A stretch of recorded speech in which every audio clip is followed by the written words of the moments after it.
My name is Mario Cavallo, and this is my book, China, The Big Lie, The Truth of Trillions in a Culture of Cash. What's happening in China is the mother of all expansions. Hundreds of years ago, it was the European continent that expanded all over the world, of course, followed by the United States, rising up to become the world superpower after World War II. And now we are looking at the rise of Asia, led by China, and its incredible impact across the globe.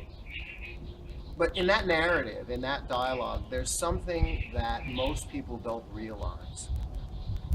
China's lower and middle class population of 4 to 500 million is a powerful rising group. And that lower and middle class population is swelled with cash.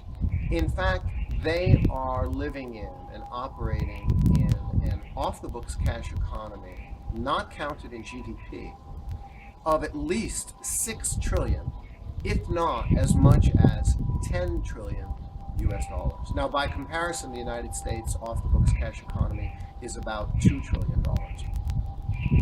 So we take a fascinating look at how that is the case, why that is the case, and the implications both domestically and internationally, because we are all very interested to know what's happening in the domestic Chinese economy. We're very interested to know and want and hope that the Chinese economy is going to remain strong for many, many years to come as a contributor to the global economy.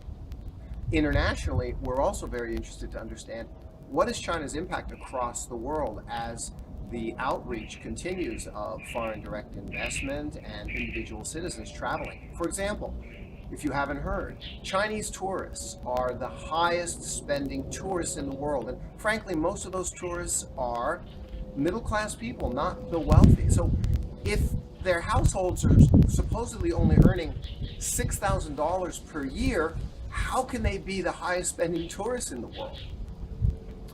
China in the automobile industry is now selling close to 2 million cars per month.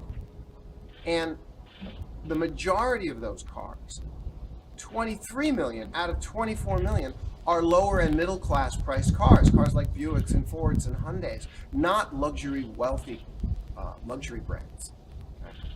And so the incredible part about that is those 70 to 80% of those cars are being purchased in cash, not on credit, not with bank loans. So again, how is this possible?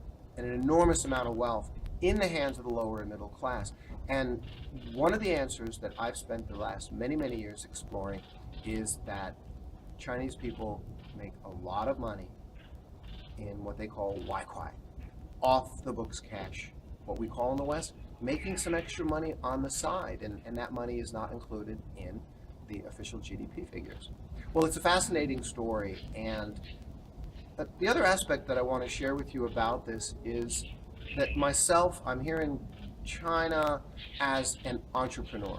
So not as an individual executive in an individual industry. My expertise is in communications, marketing and PR, management communications.